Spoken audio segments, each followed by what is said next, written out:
business end of the car. So ages ago I made this mad thing, which is a shifter, and that's actually a big ass spanner. It's cool, you know, 13/16, because that's rad. Chrome shaft, just a cool. I got a spanner up here too for my indicator stalk, just a bit of class I suppose, but has this big linkage that goes back to the shifter position for a standard Commodore T5.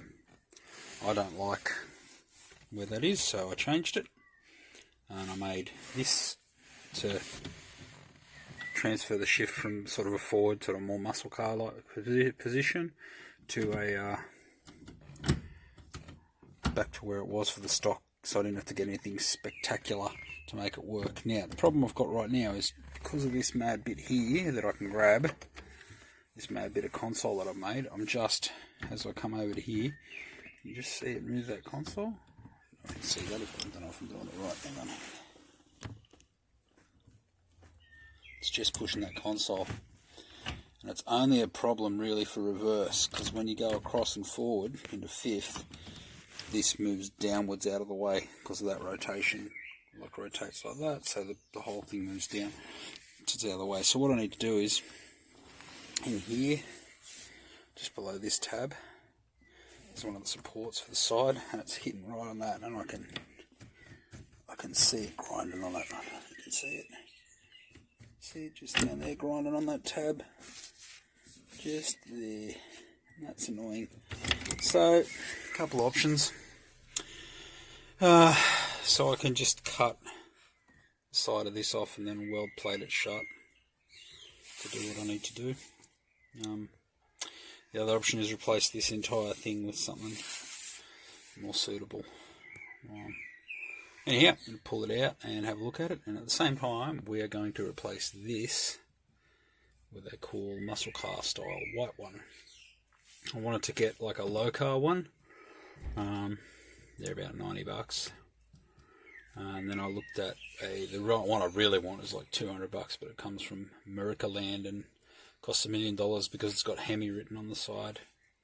And I got hold of that guy, and he wasn't really helpful because I need to cut up the bottom of it to make it fit this type of shaft. It's not round, there's no thread, so this just gets cut up and epoxied on. So this is going to have to be smashed off.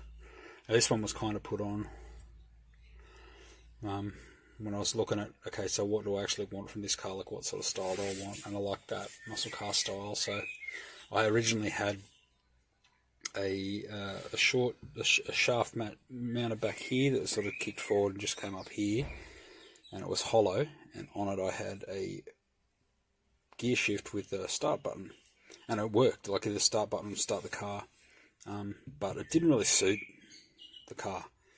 And much as I'd like to have that start button there, it just didn't, you know, you flip up the lid and press start. It was kind of cool, but at the same time it's like, well, it doesn't really suit the vehicle, so there's no point. And it's not really what I'm after as far as look goes. Sort of a hangover from when I was younger. So this one's like a muscle car style, just a round ball, you know, like what you'd expect in any 60s or 70s floor shift. Except it has more gears because it has 5. So I'm going to pull this whole bad boy out and figure out how to mod it. Doing a bit of dicking around, you can see this witness mark here where it's scratching on that little bracket, and it's just a rub mark just here. It's very light where it hits the side there. That's just from me shifting a couple of times, so obviously this is going to be a problem going forward. So what I'm thinking is, interruption. Hang on. What I'm thinking is, if I remake this shaft here out of something a bit narrower and chunky, not that wide, but I'm looking at spanners because that's pretty close, will be very stiff, and it's much narrower. Problem is, that's a really nice one. So I found in my collection of shit that I keep, because that's what I do, this old crusty piece of junk. So this is like a Shiva brand, which I think, I don't know, man. It's probably Chinesium. It might break, but I don't think so. Like, I've just beat on it with a hammer, just because it was obviously bent from being used as a lever from something that shouldn't have been used for, which, you know, is pretty standard for a lot of my shit. So if I can get this to just do that job, that's going to do the job really well. It's not going to twist under shifting, you know, and it'll just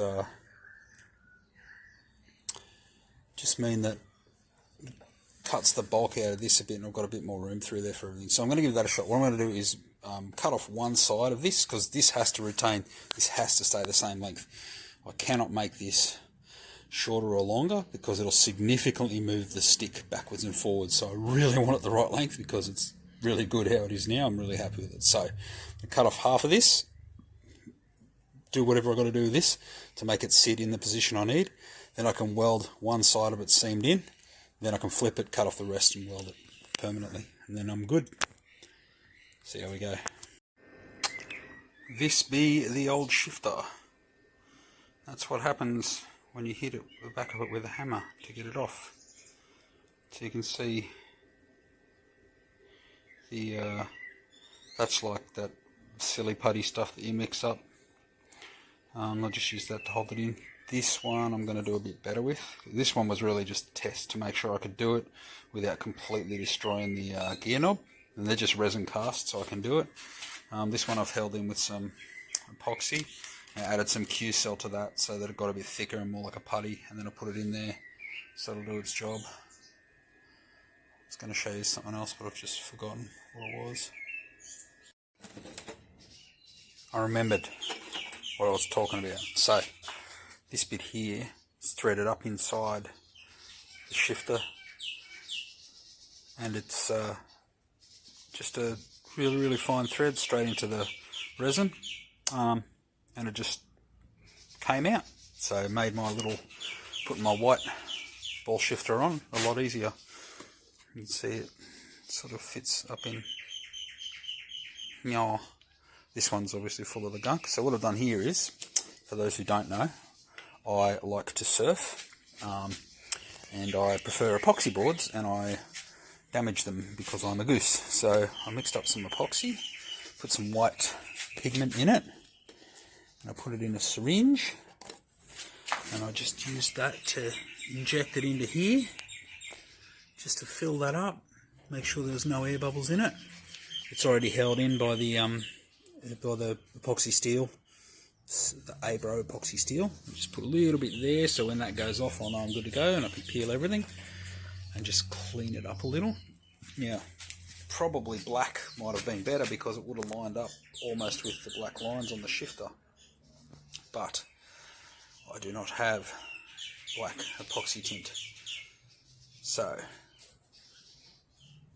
white it is. I was actually thinking I could have built this with a little puck in here, so I kept the shifter with a little puck in here, and that could have been held in by, you know, a couple of screws, or even grub screws. I could have done grub screws in from the side of the, if I drilled it and tapped it and stuff. And then I could have put another one on here and had another shifter there right the way back, and have it disappear into whatever about here, and had that whole thing as these two big spanners doing the gear shift, and all exposed, and it would have looked cool.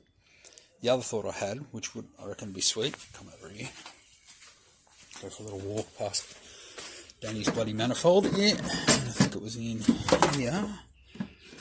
There it is. So I've got this one.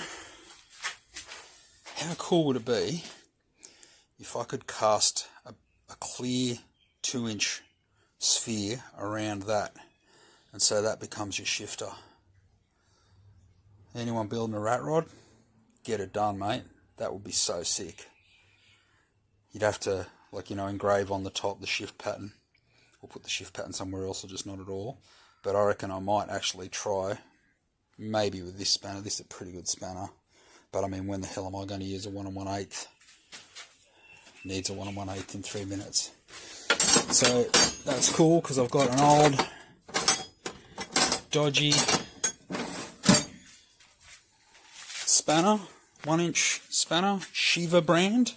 I've managed to use that for something which means it'll actually get use instead of just sitting around doing nothing in my toolbox, waiting for a day when something else fails and I need it. So that's under here. I've just painted it up, cover the shitty welds with some black paint, stop them rusting. When I unmask this, it's bright under there. Not that it matters, no one's going to see it, but I know I just did it. So this one here's the one that you see. So that's the nice shaped spanner. I keep saying shifter. I keep saying fucking shifter. Anyway, so that'll go hard, and then I can put it back in the car. Looks sick. Left the bright finish on this. I wouldn't call it chrome. It doesn't look very good. So left the bright finish on this just for shits and giggles. Main bit is, it clears where I need it to clear, which is in the back here and when I'm in reverse. So if I go through, you can see 3rd, 4th is the 0 issues. 1st, 2nd, 0 issues. 5th, no problem, because it pulls down, but if I go for reverse, that's where the problem was, right over this side. Now it's not there anymore, and I'm pretty happy about that. I could possibly improve the clearance more if I'd welded this onto this side of it. So in hindsight, I got way more clearance this side than that side. So in hindsight, I could have done that. Even just joined it flat along here to there and made it, better. I still think it'd be a cool idea to have a big spanner from here down to here, run it exposed, so you see it all, and I'd make a puck at each end to fit into the jaws of this spanner and the jaws of the other spanner, and then hold it in there with some rub screws and stuff. It'd be a sick look. Not on this build, maybe another build. Pretty happy with how the shifter looks. Gives me that muscle car feel. I don't particularly like this one over the top of anything else for any particular reason other than it was $30, so I'm prepared to smash holes in it. If I want to go again, I'll probably go for a low car, just the plain white with the 1, 2, 3, 4, 5, because they have the cool, like on this one here, you can see they just set it up as a H pattern, whereas the low car's actually for T5s, and the R is slightly out further, and theirs is engraved. It's sort of embossed into the surface. This one here is just flush. Like, I think it's paint. I'm not 100% sure what it is. It's probably paint, but I put some chips in the other one. But this one I didn't get any chips in. Got a couple of marks on it just because my hands are filthy. But other than that, man, that's one more thing ticked off that's going to work. What I do need to do though, that there is a big hole that needs to be sealed, so I better come up with something to do that. Maybe I've got some neoprene. I might just use a bit of that. I don't know, I'll figure it out. Either that or I cover this whole thing and no one has to know, except anyone who watches this video, so don't tell the RTA. Peace! Cue some dickhead playing drums for a bit. Probably in 7/8.